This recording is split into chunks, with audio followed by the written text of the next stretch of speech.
शिवहर शंकर नमामि शंकर शिव शंकर शंभो।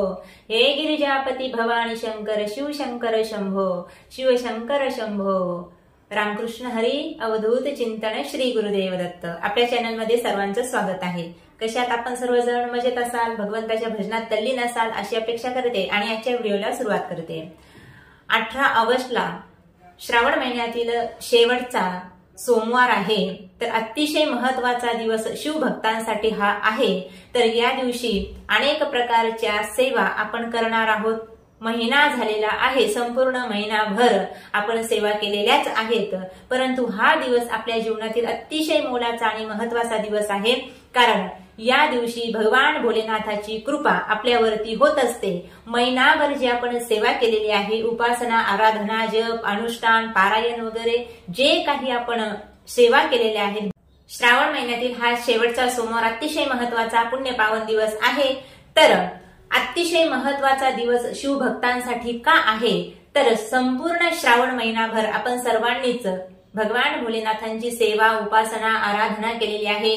त्यासाठी जप, अनुष्ठान, मंत्र, पारायण अनेक प्रकारच्या सेवा सर्वच शिवभक्तांनी केलेल्या आहेत।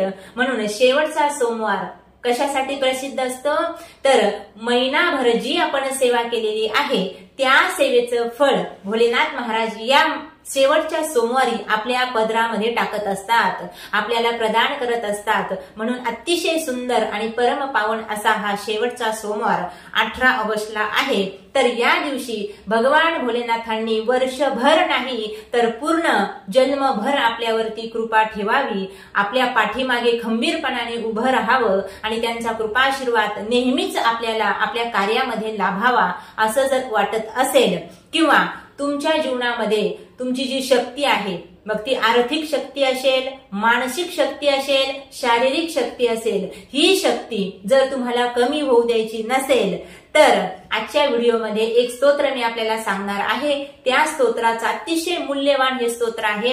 या स्तोत्राचा पाठ आपल्याला शेवटच्या सोमवारी करावायचा आहे आणि हा पाठ केल्यानंतर भगवान भोलेनाथ महाराज स्वतः नाही का शक्ती स्वरूप माता पार्वती आपल्या सोबत राहतील नेहमी, यामध्ये कुठल्याही प्रकारचा संशय नाही। तर हे स्तोत्र कोणतं आहे जाणून घेण्यासाठी संपूर्ण व्हिडिओ नक्की पहा। तर 2 स्तोत्र मी आपल्याला सांगणार आहे।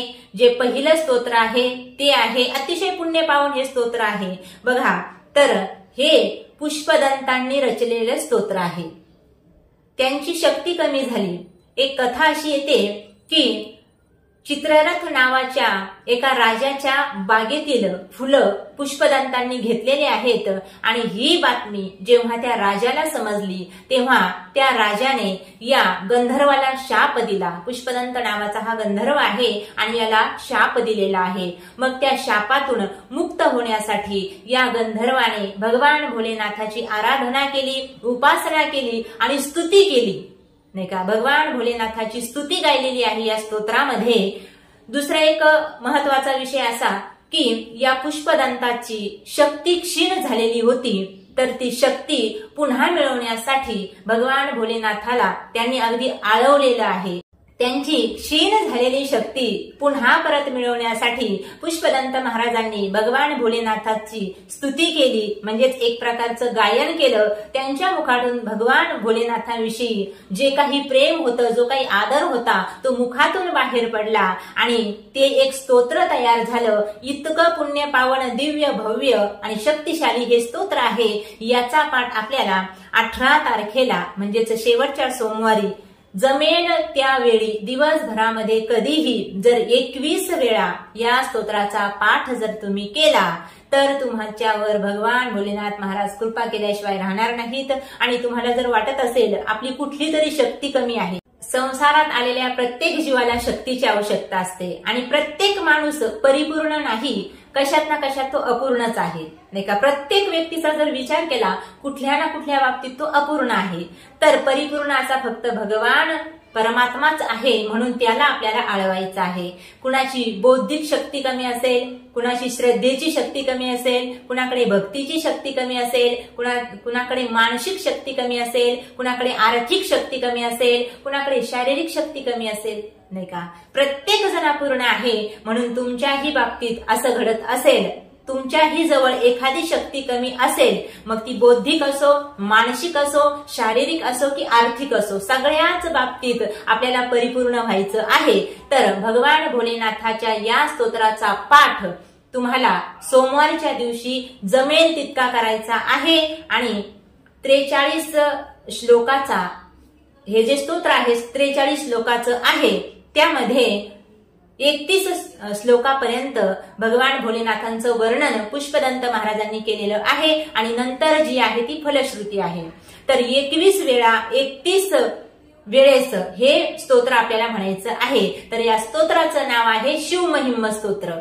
पुष्पदंत महाराजांनी जे रचलेले आहे, भगवान भोलेनाथाची स्तुती यामध्ये केलेली आहे। अतिशय दिव्य आणि शक्तिशाली स्तोत्र आहे। याचा जर तुम्ही पाठ केला तर निश्चितच तुमच्या जीवनातील ज्या काही अडचणी समस्या आहेत त्या तर दूर होतीलच, पण तुम्ही परिपूर्ण व्हायला लागाल। म्हणजेच काय, जी तुमची शक्ती कमी आहे, मी अगोदर सांगितल्याप्रमाणे ज्या गोष्टीमधलं तुमचं बळ कमी आहे, तर ते बळ देण्याची पात्रता फक्त भगवान भोलेनाथाची असल्यामुळे माता पार्वती आणि भगवान भोलेनाथांची कृपा प्राप्त करून घेण्यासाठी पुष्पदंतांनी ज्या पद्धतीने हे स्तोत्र गायलेलं आहे त्या पद्धतीने आपण या स्तोत्राचा पाठ करायचा आहे आणि 21 वेळा पाठ आपल्याला सोमवारच्या दिवशी करायचा आहे। अगोदर आपल्याकडे जी पिंडी आहे महादेवाची घरामध्ये, आपल्या देवघरामध्ये, त्याला पंचोपचारी अभिषेक करायचा आहे आणि धूपदीप नैवेद्य समर्पित करायचा आहे आणि त्यानंतर 21 वेळा शिवमहिम स्तोत्राचा पाठ आपल्याला या दिवशी करावायचा आहे। तर जे नित्यसेवेचं पुस्तक आहे त्यामध्ये हे स्तोत्र दिलेलं आहे। तुम्ही प्राकृत सुद्धा वाचू शकता किंवा संस्कृत सुद्धा वाचू शकता, काही हरकत नाही। तर अतिशय पुण्य पावन स्तोत्र आहे। याचा पाठ जर तुम्ही केला तर भोलेनाथ महाराज तुमच्यावरती निश्चितच प्रसन्न होतील आणि तुमच्या जीवनातील सर्व काही समस्या सुटायला लागतील। म्हणून अतिशय पुण्य पावन दिवस आहे आणि या पुण्य पावन दिवशी पुण्य कमवण्यासाठी या स्तोत्राचा पाठ नक्की करा।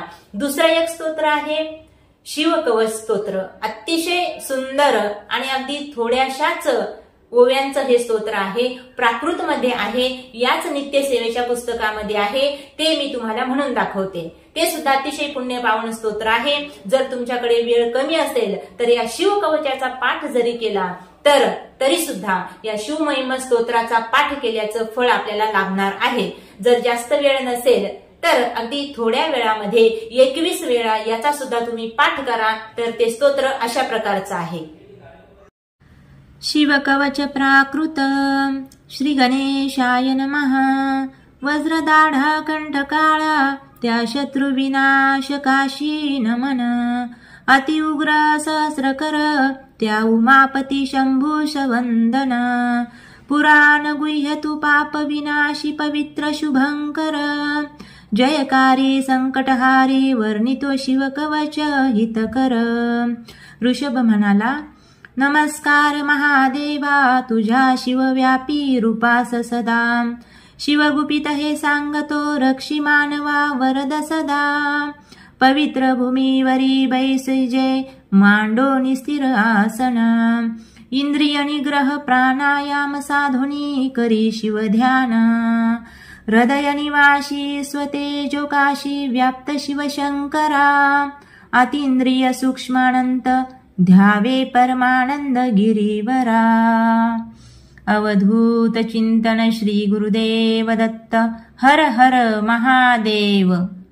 असे दोन्हीही अतिशय सुरेख, पवित्र आणि दिव्य स्तोत्र आहेत। या दोन्हींचा जरी पाठ केला तरी सुद्धा खूप मोठी शक्ती भगवान भोलेनाथ महाराज आणि माता पार्वती आपल्याला देणार आहेत। म्हणून 18 ऑगस्टला नक्कीच्या स्तोत्रांचा पाठ करा आणि माता पार्वतीची, भगवान भोलेनाथाची कृपा प्राप्त करून घ्या। राम कृष्ण हरी। अवधूत चिंतन श्री गुरुदेव दत्त।